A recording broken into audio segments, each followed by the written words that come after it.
अस्सलाम वालेकुम। मैं मोहम्मद अज़हर ख़ान मैक इनोवेशन से आपका टीचर। और आज की क्लास में जो हमारा टॉपिक होगा, 3 से 4 क्लासेस हो चुकी हैं, मुख्तलिफ़ चीज़ें हम पढ़ चुके हैं उसके ऊपर। जो नहीं है, जो बच्चों को मिस हो गई है, रिकॉर्डेड वीडियो मौजूद है, उसको देख के प्रैक्टिस करें। ठीक है, आज का जो टॉपिक है वो आपको मैं दूंगा कंट्रोल शिफ्ट एच। मैंने आर्टबोर्ड हाइड कर दिया। ठीक है, एक बॉक्स लिया है, उस बॉक्स के अंदर आप कोई भी कलर फिल कर सकते हैं। अच्छा, कलर फिल करना, लाइन स्ट्रोक का कलर चेंज करना, ये सब पिछली क्लासेस में पढ़ चुके हैं। जिन लोगों की क्लासेस मिस हो चुकी हैं वो प्रीवियस क्लासेस रिकॉर्डेड हैं, उसमें आप देखें, आपको तमाम चीज़ें पढ़ने को समझने को मिल जाएंगी। अच्छा, आज जो जो पढ़ाऊँगा वो होगा ट्रांसफॉर्म। अच्छा, ट्रांसफॉर्म होता क्या है, किस तरह से काम करता है, इसमें कितने सारे अलग अलग ऑप्शंस होंगे, वो सारे आपके सामने हैं। आप सिंपल ऑब्जेक्ट में गए, ऑब्जेक्ट ट्रांसफॉर्म। अब आप यहाँ देखेंगे कि move, rotate, reflect, scale, share. आज का टॉपिक हमारा ये है। मूव करता क्या है? मूव हम चाहें तो मैनुअली भी कर सकते हैं, लेकिन एडोब इलस्ट्रेटर ने मूव का ऑप्शन यहाँ क्यों दिया है? सिंपल, आप ऑब्जेक्ट में गए, मूव को आपने क्लिक किया, यहाँ पे एक पैनल खुल जाएगा और आपके सामने तमाम उसके ऑप्शन सामने आ जाएंगे, हॉरिजॉन्टल, वर्टिकल, डिस्टेंस, एंगल और प्रीव्यू, कॉपी, ओके, कैंसिल। इस पैनल में जो यूनिट्स आ रहा है वो पॉइंट का आ रहा है। मुझे इंची से मिलीमीटर का चाहिए, मैं कैसे यहाँ पे हासिल करूँगा? Inches millimetre. अगेन इसको कैंसिल करूँगा, कंट्रोल आर, राइट क्लिक करूँगा इसके ऊपर और इंचेस में चला जाऊँगा। यहाँ पे मुख्तलिफ़ किस्म के यूनिट्स आ रहे हैं, विकास, इंचेस, मिलीमीटर, सेंटीमीटर, पिक्सल्स। ज़्यादातर हम काम जो करते हैं इंचेस, मिलीमीटर, सेंटीमीटर्स में करते हैं। पॉइंट्स में भी करते हैं, पिक्सल भी करते हैं, लेकिन ज़्यादा से ज़्यादा जो हमारा इस्तेमाल है वो इंचेस और मिलीमीटर, सेंटीमीटर में। मैंने यहाँ पे इंचेस क्लिक किया, आपके सामने बॉक्स आ गया। अब इस बॉक्स को मैं ऑलरेडी ले चुका था, मैंने क्लिक किया इंचेस के ऊपर, मेरे यूनिट जो है यहाँ पे चेंज हो गए, पॉइंट से इंचेस के अंदर कन्वर्ट हो गए। अब मैं ट्रांसफॉर्म में जाऊँगा, यहाँ पे मूव क्लिक करूँगा तो यहाँ पे देखूँगा कि यहाँ पे अब जो पहले ऑप्शन पीटी पे आ रहा था वो इंचेस पर आ रहा है। अगर मुझे कोई चीज़ मूव करनी है तो मैं उसके साथ एक फिगर लिखूँगा। मैंने लिखा 1 इंच, नीचे करा 0, हॉरिजॉन्टल पे 1, वर्टिकल 0, और उसके बाद मैंने इस पैनल को साइड पे किया और मैं इसको प्रीव्यू करके देखूँगा। ये 1 इंच आगे मूव हो गया। अप्लाई भी नहीं हो क्योंकि मैंने ओके नहीं किया। अगर मैं सिर्फ ओके करूँगा तो ये सिर्फ ऑब्जेक्ट आगे मूव करेगा। अगर मैं उस ऑप्शन पे कॉपी पे सेलेक्ट करूँगा तो डुप्लीकेट हो जाएगा। लेकिन अगर मुझे मल्टीपल टाइम्स अगर इसको डुप्लीकेट करना है तो मैं कंट्रोल डी का यूज़ करूँगा। लेकिन अगर नहीं करना तो मैं 1 से 2 बार लेके क्लिक करके छोड़ दूँगा। लेकिन अगर सेम डिस्टेंस के ऊपर, क्योंकि अगर मैं माउस के हिसाब से अगर मूव करूँगा तो कोई भी चीज़ उतनी मैनुअली इतने परफेक्शन से नहीं होगी। ठीक है, और ना ही मुझे याद होगा कि मैंने कितने इंचेस से इसको मूव किया था। उसके लिए मैं कुछ चीज़ें आगे आपको दिखा दूंगा कि इसके क्या क्या इस्तेमाल होते हैं, किस तरह होते हैं। लेकिन बेसिक ये समझाने का मकसद ये है कि कोई भी चीज़ अगर आपको याद रखना हो या अपनी कैलकुलेशन के मुताबिक मूव करनी हो तो उसके लिए बेहतरीन टूल ये है कि आप मैनुअल ना करें, ट्रांसफॉर्म में जाएँ, उस बॉक्स या रेक्टेंगल जो भी ऑब्जेक्ट है उसको सेलेक्ट करें, ऑब्जेक्ट में जाएँ, ट्रांसफॉर्म में जाएँ, उसको मूव करें अपने हिसाब से। अपनी जो भी रिक्वायरमेंट है वहाँ पे हॉरिजॉन्टल या वर्टिकल जहाँ भी आपको करना है उसमें फिगर पुट करें और उसको कॉपी कर दें। और उसके बाद आप सिंपल कंट्रोल डी करें, ये ऑटोमेटिक उसी डिस्टेंस पे रिपीट होता रहेगा। जितनी बार आप चाहें तो आगे इसको कॉपी करना चाहें और इजीली होता रहेगा। इसी तरह अगर मुझे उसको वर्टिकली उसी डिस्टेंस पे कॉपी करना है तो सिंपल मैं हॉरिजॉन्टल पे 0 रखूँगा और वर्टिकल पे 2, 3 जो भी मुझे फिगर लिखना है करके प्रीव्यू करके मैं देख सकता हूँ कि मूव हो रहा है। कॉपी करूँगा, इजीली कॉपी हो गया। कंट्रोल डी करूँगा, उसी डिस्टेंस के ऊपर वो नीचे मूव होता चला जाएगा। इसी तरह इसमें दूसरा है रोटेट। रोटेट के लिए सबसे बेहतर आपको समझने के लिए आपको मैं 2 बॉक्स लेता हूँ और इसका तरीका आपको समझाता हूँ। इसको मैंने अगर ग्रुप करना चाहूँ, ग्रुप कंट्रोल जी करके ग्रुप कर सकता हूँ।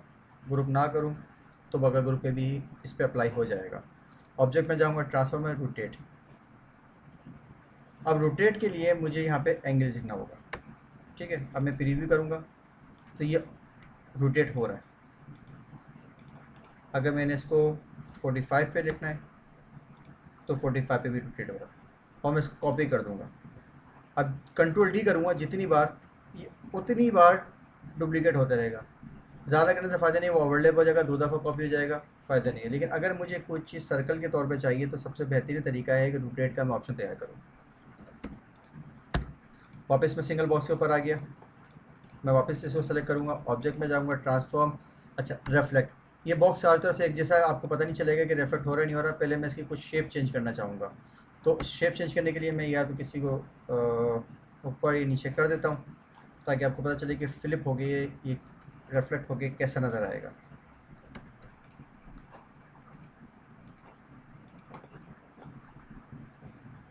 अब आप ये देखें, मैंने रिफ्लेक्ट पे किया, मैंने अगर हॉरिजॉन्टल करना है, लेकिन हॉरिजॉन्टल पे आपको इससे पता नहीं चलेगा क्योंकि दोनों शेप बराबर हैं।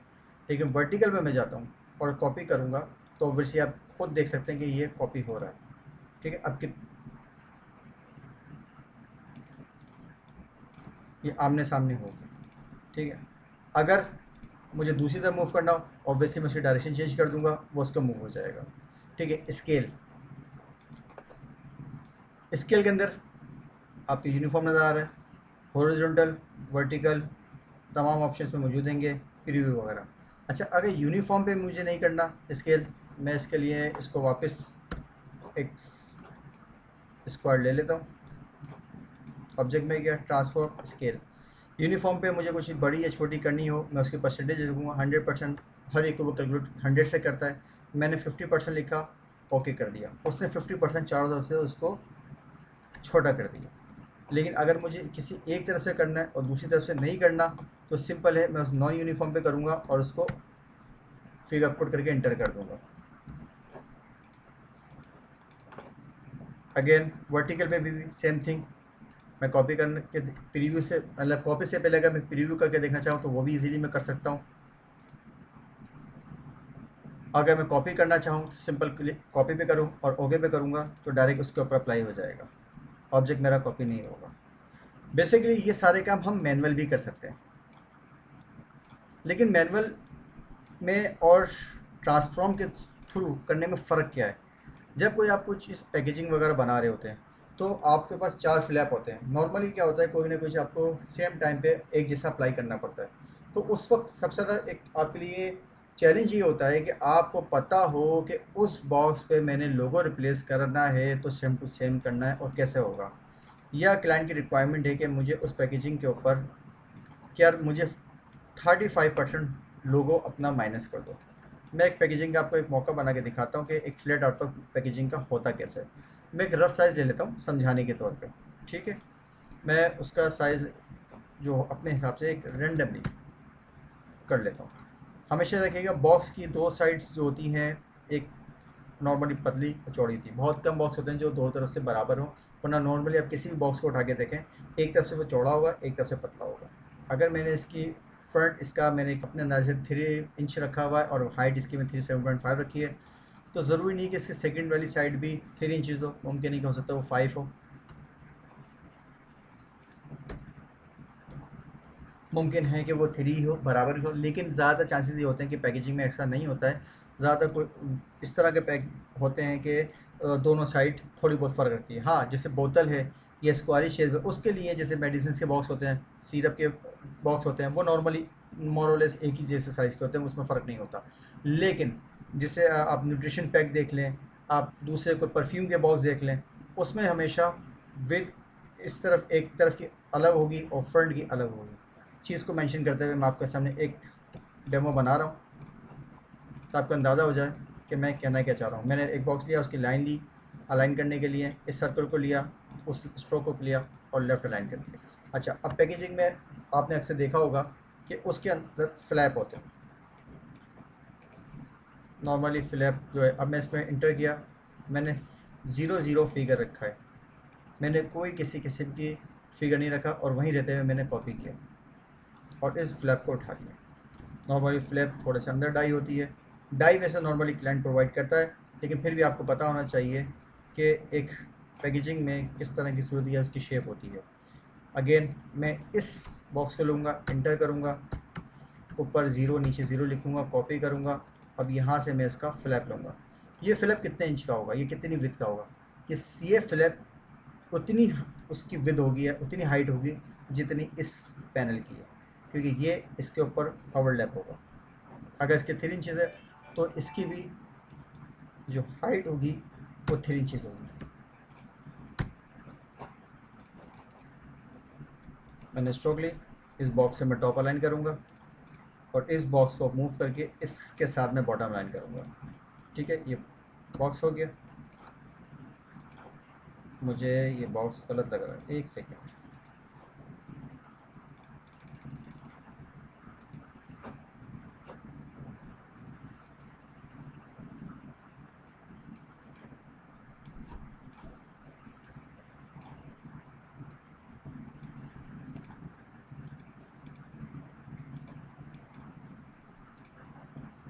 नहीं, सही। ठीक है, मैंने क्रॉस चेक किया था कि कहीं मुझसे गलती तो नहीं हुई, तो मैं सिर्फ ये देख रहा था कि वो फ्लैप उसका उसी साइज़ का ही है। ठीक है। अच्छा, इस फ्लैप के बाद छोटा एक फ्लैप होगा जो बहुत, यानी 10 to 12 mm हाइट होती है, यानी कि अगर मैं उसको इंचज़ में रखूँ तो 0.25 या 0.375 नॉर्मली उसकी जो हाइट होगी वो इतनी होगी।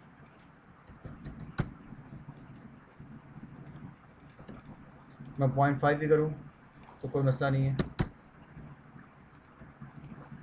ये सिर्फ आप लोगों को समझाने के लिए मैं बता रहा हूँ, वरना जनरली डाई जो होती है आपको वेंडर प्रोवाइड करता है और आप उसी ग्राफ को देख के अपना स्केच बना लें। अब ये दो फी मेरे पास बॉक्स है, इसका अगेन मैं कॉपी करूँगा मूव टूल के थ्रू।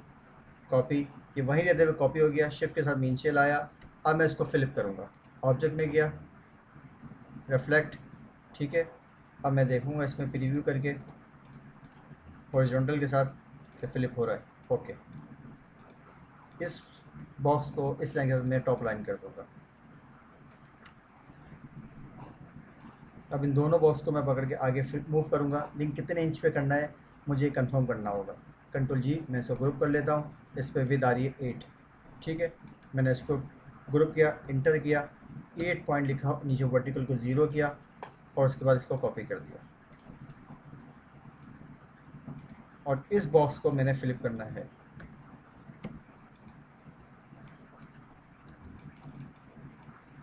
इसको मैंने फ्लिप करना है, या तो इस तरह फ्लिप करूँ या इसको मैं अलग से ला के फ्लिप करूँ।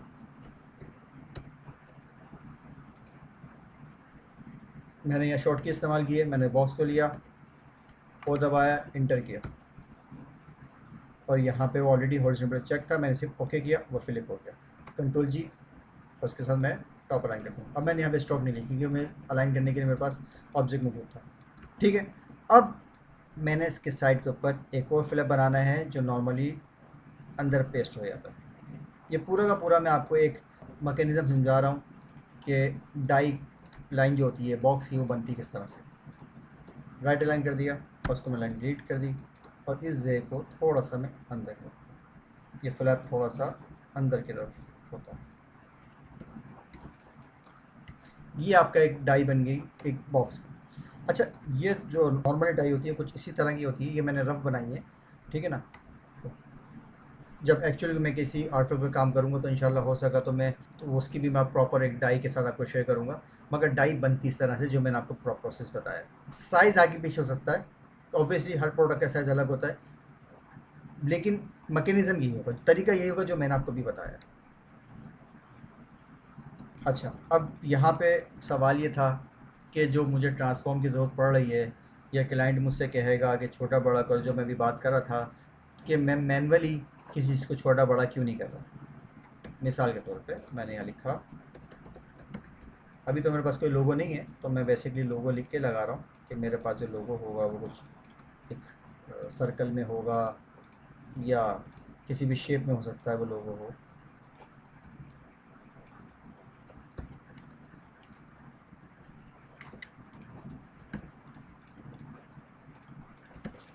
नॉर्मली लोगो आपके ऊपर टॉप लाइन होता है, बाजू सेंटर लाइन होता है, इसकी कोई शर्त नहीं है। ये डिपेंड करता है कि आपकी पैकेजिंग जो आप क्लाइंट को आइडिया दे रहे हैं वो किस तरह का। मैं सिर्फ समझाने के लिए आपको यहाँ पर डेमो चीज़ें लगा रहा हूँ। ठीक है, यहाँ पे आपका लोगो हो गया, बीच में आपके कुछ एलिमेंट हो सकते हैं, कोई बॉक्स हो सकता है, कोई पिक्चर हो सकती है, कोई आइकॉन हो सकता है, वट कुछ भी एक्स वाई जेड। नीचे आपके पास कोई टेक्स्ट, किसी किस्म की इंफॉर्मेशन, उसके ज़्यादातर जो चीज़ होती है आप नेट पे देख सकते हैं अगर होगा। ठीक है, अगर लिक्विड में तो वह क्लाइंट आपको एमएल में देगा।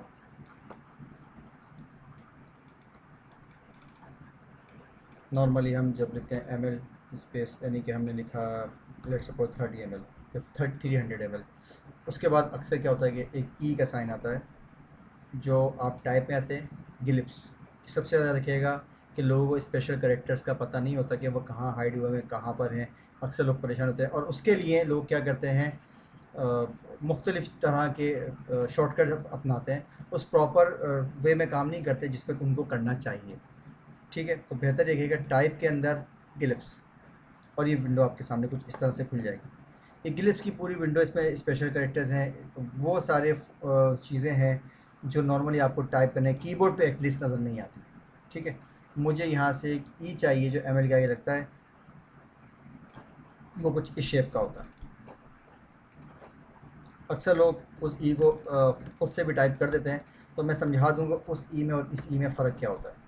देखें, वो ई और ई दोनों में जो फ़र्क है वो ये होता है। ठीक है, अगर मैं कैप से करूँ तो बड़ा हो जाएगा ऑब्वियसली, लेकिन अगर छोटा करूँगा तो वो इस शेप का नहीं आएगा। अगर उसको मैनुअली मैं बड़ा करना चाहूँगा तो बड़ा तो हो जाएगा मगर वो इस शेप का नहीं होगा। तो ये हमेशा रखिएगा, अगर आपको स्पेशल कैरेक्टर चाहिए पैकेजिंग के हवाले से या स्पेशल बुलेट्स पॉइंट के हवाले से, तो टाइप में जाके गिलिप्स। ठीक है, इस पर आपको तमाम वो चीज़ें मिल जाएंगी जो आपको लगाने में। सिर्फ कहीं आपको कुछ इस तरह के कैरेक्टर्स लिखने होते हैं जो नॉर्मल कीबोर्ड पर नज़र नहीं आएंगे, तो आप कहाँ से हासिल करेंगे, वो यहाँ से। और हर फ़ॉन्ट्स के अपने अलग अलग ग्लिप्स होते हैं, एक फ़ॉन्ट में नहीं होते। ये मैंने मायरेट प्रो फ़ॉन्ट लिया हुआ है, ये इसके अपने आ रहे हैं। मैं एवेन्यू लूँगा, गिल्सेंस लूँगा, ट्रेजर पर लूँगा, इम्पैक्ट लूँगा, तो हर फ़ॉन्ट्स का अपना अलग होगा। इसी तरह उर्दू फ़ॉन्ट्स में आऊँगा, उर्दू फ़ॉन्ट्स के अंदर जब मैं टाइप करूँगा तो वो मुझे अलग अलग कैरेक्टर्स मिलेंगे, कोई एक जैसे नहीं होंगे, हर एक में कम ज़्यादा होते हैं। ठीक है, तो ये मुझे चाहिए था, यहाँ पे मैंने लगा दिया है। यहाँ पे कोई और कोई XYZ टैक्स हो सकता है, या उसके बारे में कोई कोई स्लोगन, कोई टैगलाइन, कोई भी उसका वटेवर, कोई भी XYZ होता है। मैं इस पर लॉरेन रेस्टोरेंट लिख देता हूँ। ठीक है ना, XYZ कुछ भी, सिर्फ समझाने के लिए कि हमारी पैकेजिंग जो होती है वो नॉर्मली कुछ इस तरह की होती है। उसके बीच में आप कोई बॉक्स इमेजेस वगैरह लगा देते हैं, ऊपर लोगो होता है। ठीक है, अक्सर यहाँ पे कुछ आप उसके लिए कोई टैग लगा देते हैं न्यू का या स्पेशल ऑफ़र का। इंटर 0 0 किया मैंने, तमाम चीज़ें, ना वर्टिकल, ना हॉरिजॉन्टल, ना डिस्टेंस, ना एंगल, कुछ नहीं, क्योंकि मैं किसी भी चीज़ को छेड़ूंगा तो सेम जगह पे कॉपी नहीं होगा। उसके लिए आप, अगर मैं कोई भी चीज़ छेड़ उसकी मतलब कोई फिगर पुट करूँगा तो याद रखिएगा कि वो हमेशा कुछ ना कुछ गलत होता रहेगा। और एंगल अगर मैं अपनी तरफ से मूव करूँगा तो देखें इस तरह होगा। इसी तरह सेम जगह पे रखते हैं मुझे कॉपी करने के लिए तमाम फिगर को 0 0 करना पड़ेगा। अब उसके बाद मैं यहाँ पे कॉपी करूँगा और इस बॉक्स को ऊपर उठा दूँगा। यहाँ से इस बॉक्स को मैंने ले लिया। इसमें मैं कोई भी XYZ कलर भर सकता हूँ, येलो, रेड, किसी किस्म का। और उस पर कोई ना कोई अक्सर कंपनी कुछ ऑफ़र करती हैं, स्पेशल ऑफ़र किसी किस्म पे 20% ऑफ या 20% एक्स्ट्रा। ठीक, मैंने इसको सेंटर रन कर देता हूँ इस बॉक्स। ये मैंने एक लेट सपोज के फ्रंट डिज़ाइन कर दिया।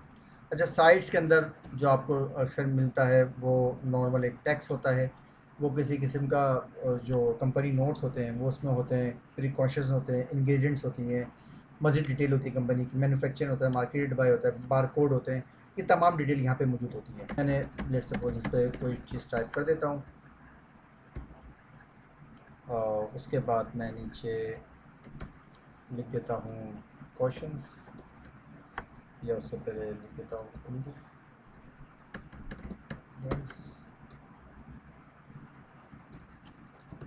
Other details. मैन्युफैक्चर, ठीक है ना। और बहुत सारी डिटेल्स वगैरह होती है उस पर, आप साइड पे बॉक्स पे अक्सर देखेंगे अक्सर कि हर बॉक्स के ऊपर कोई ना कोई उनकी डिटेल होती है। ठीक, नीचे अच्छा नॉर्मल बारकोड, बारकोड भी क्लाइंट्स प्रोवाइड करते हैं। बारकोड जनरेट करना वो भी आपको बता दिया जाएगा कि बारकोड, जब बारकोड की क्लास पढ़ाई जाएगी तो इंशाल्लाह याद दिला दिएगा, आपको बता दिया जाएगा कि जब बारकोड की होगी तो बहुत सारी डिटेल आपको समझा दूंगा कि बारकोड कैसे जनरेट होते हैं, कैसे एक्सपोर्ट होता है, कैसे इंपोर्ट होता है, वो सब आ गया है, हम डिस्कस कर लेंगे। बारकोड हमने बॉक्स कर दिया। ठीक, अब हमने ये फ्रंट जो डिज़ाइन किया था मुझे मूव करना है आगे। तो मैं कैसे करूँगा? बेहतर तरीका है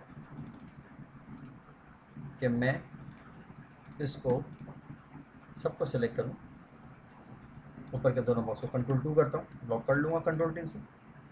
इन सारी चीज़ों को सेलेक्ट किया और मैं Alt+Shift की मदद से इसको आगे मूव करूँ। सिंपल तरीका।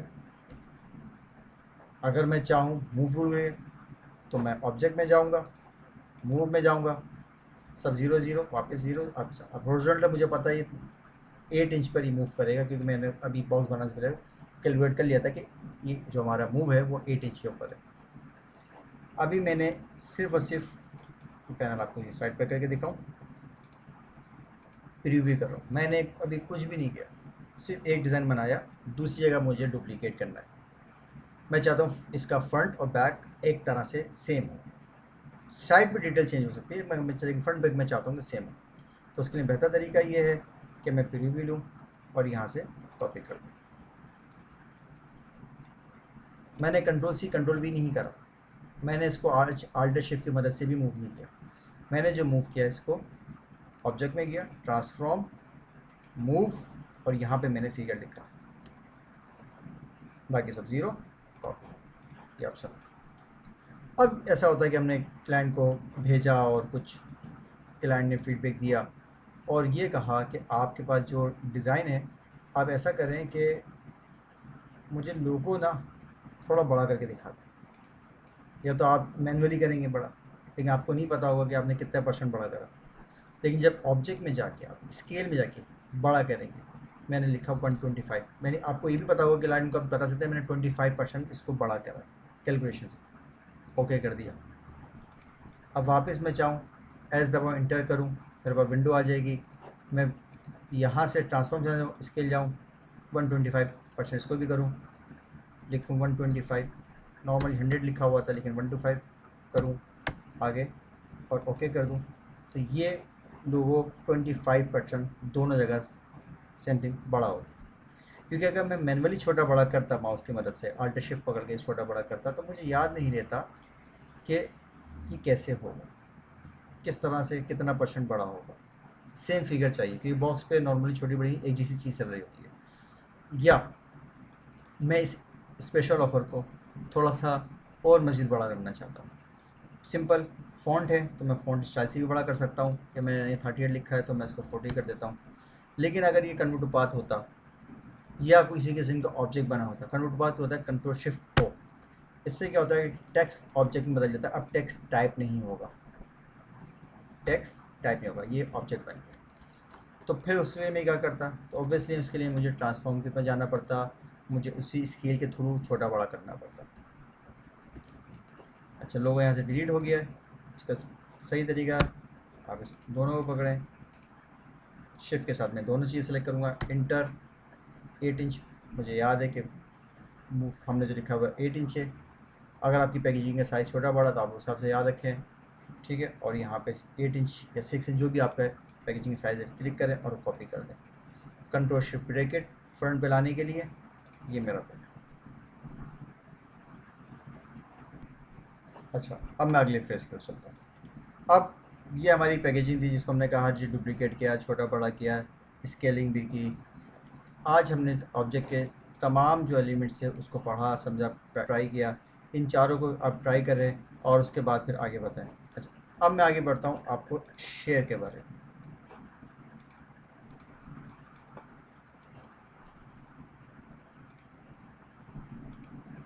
ये शेयर की विंडो जो आपके सामने है, मैं तमाम फिगर से आपको इसको बॉक्स को इसका इस्तेमाल करके दिखा रहा हूँ कि हर फिगर्स के ऊपर किस तरह चेंज हो रहा है। आप मैनुअली भी कर सकते हैं, आप अपनी कोई किसी किस्म का अगर आपको एंगल पुट करना हो तो वो भी कर सकते हैं, वर्टिकल करना हो, हॉरिजॉन्टल करना हो, ये भी आपके ऊपर है। कॉपी करना, ओके करना है, कैंसिल करना है, ये आपके ऊपर है। अगर मुझे कुछ फिगर पे करना हो, इसी तरह किसी पैकेजिंग में या कहीं और चीज़ इस्तेमाल करना हो, तो मुझे याद हो कि मैंने ये चीज़ कितने पे अप्लाई की है और किस तरह से करी है, सिर्फ इसलिए